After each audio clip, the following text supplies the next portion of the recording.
যোৱাকালি ভিডিঅ'টোত মই তোমালোকক জনাইছিলোঁ কেনেকৈ তোমালোকে এডমিশ্যন ৰিকুৱেষ্ট একচেপ্ট কৰিবলৈ পাৰিবা।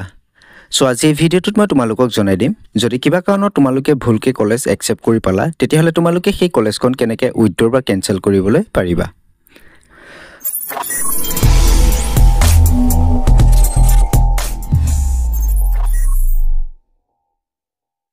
ভুলকৈ একচেপ্ট কৰা কলেজসমূহ কেনেকৈ উইথড্ৰ বা কেঞ্চেল কৰিব পাৰি এই বিষয়ে আজি মই তিনিটা ষ্টেপ জনাম তোমালোকক।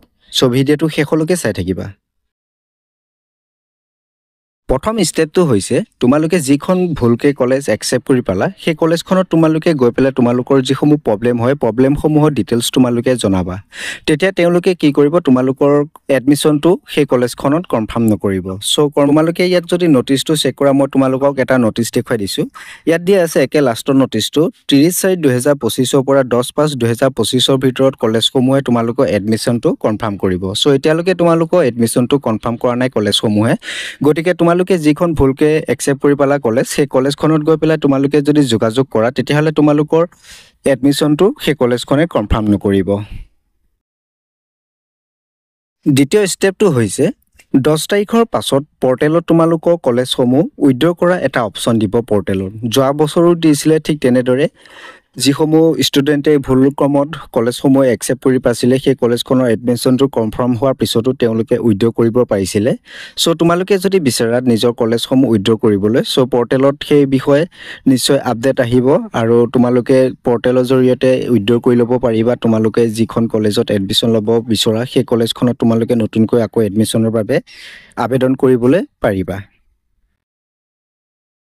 3 নম্বৰ ষ্টেপটো হৈছে ওপৰত যি দুটা মই ষ্টেপৰ কথা ক'লোঁ এই দুইটা ষ্টেপত যদি তোমালোকৰ কলেজসমূহ উইথড্ৰ নহয় তেতিয়াহ'লে তোমালোকে গুৱাহাটী কাউন্সিলত যাব লাগিব।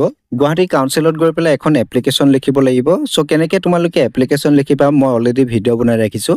সেই ভিডিঅ'টোৰ লিংক মই ওপৰৰ আই বটমতো দি দিম, নাইবা তোমালোকে ডেছক্ৰিপশ্যন বক্সত চেক কৰিলেও সেই ভিডিঅ'টোৰ লিংক পাই যাবা। চ' সেই এপ্লিকেশ্যনখন তোমালোকে চাই পেলাই ঠিক তেনেদৰে এখন এপ্লিকেশ্যন লিখি পেলাই গুৱাহাটী তোমালোকে কাউন্সিলত গৈ পেলাই জমা কৰিব লাগিব। আৰু কাউন্সিলত জমা কৰাৰ পিছত তোমালোকৰ যিখন ভুলকৈ কলেজ একচেপ্ট কৰি পালা সেই কলেজখনৰ পৰা তোমালোকৰ এডমিশ্যনটো কেঞ্চেল হৈ যাব। আৰু তোমালোকে যিখন কলেজত নতুনকৈ এডমিশ্যন ল'ব বিচৰা সেই কলেজখনত তোমালোকে ফাৰ্ষ্ট ভিজিট কৰিব লাগিব। ভিজিট কৰি পেলাই তাত তোমালোকৰ এডমিশ্যনৰ বাবে ছিট আছেনে নাই সেই বিষয়ে তোমালোকে প্ৰথমত গম লৈ পেলাই তাত তোমালোকে এপ্লাই কৰিবলৈ পাৰিবা। চ' এই তিনিটা ষ্টেপ হৈছে, এই তিনিটা ষ্টেপ যদি তোমালোকে ফ'ল' কৰা তেতিয়াহ'লে তোমালোকৰ কলেজসমূহ উইথড্ৰ বা কেঞ্চেল কৰিব পাৰিবা আৰু নতুনকৈ তোমালোকে কলেজত এপ্লাই কৰিবলৈ পাৰিবা। চ' আজি এই ভিডিঅ'টো ইমানেই আছিলে। যদি ভিডিঅ'টো ভাল লাগে লাইক শ্বেয়াৰ কৰিবলৈ নাপাহৰিব আৰু লগতে তোমালোকৰ যদি বন্ধু বান্ধৱী এই প্ৰব্লেমটো হৈ আছে তেতিয়াহ'লে তোমালোকে এই ভিডিঅ'টো তোমালোকৰ বন্ধু বান্ধৱীক শ্বেয়াৰ কৰি দিয়া যাতে তেওঁলোকৰ যি প্ৰব্লেম হৈ আছে এই প্ৰব্লেমটো তেওঁলোকৰ যাতে সোনকালে ছল্ভ হৈ যায়।